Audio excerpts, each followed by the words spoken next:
सिंदरी विधानसभा seat Dhanbad Lok Sabha निर्वाचन क्षेत्र के तहत आता है। सिंदरी सीट पर 2005 के विधानसभा चुनाव में BJP candidate Rajkishore Mahto MLA चुने गए। वहीं 2009 के विधानसभा चुनाव में सिंदरी सीट पर झारखंड विकास मोर्चा के फूलचंद मंडल ने कब्जा कर लिया, तो 2014 के विधानसभा चुनाव में फूलचंद मंडल ने पाला बदल लिया।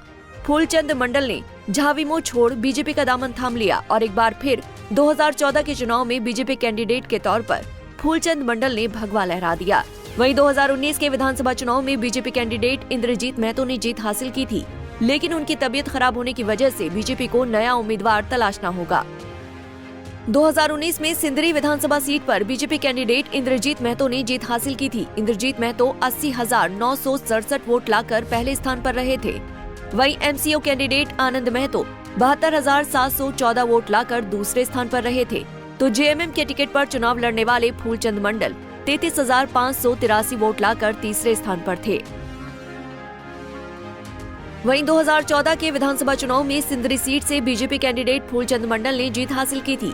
बीजेपी कैंडिडेट फूलचंद मंडल ने 58,623 वोट हासिल किए थे। वहीं एमसीओ कैंडिडेट आनंद महतो ने 52,075 वोट हासिल किए थे। इस लिहाज से फूलचंद मंडल ने आनंद महतो को 6,548 वोट से शिकस्त दी थी। वहीं जेएमएम कैंडिडेट मन्नू आलम 44,045 वोट लाकर तीसरे स्थान पर रहे थे।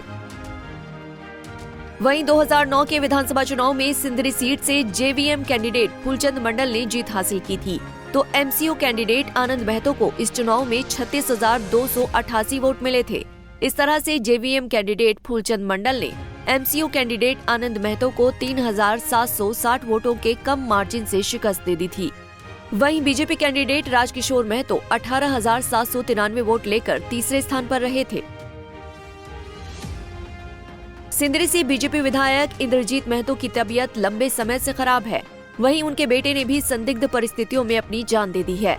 ऐसे में अब बीजेपी को सिंदरी सीट पर नया उम्मीदवार तलाशना होगा। Bureau report, Punjab Kesari TV.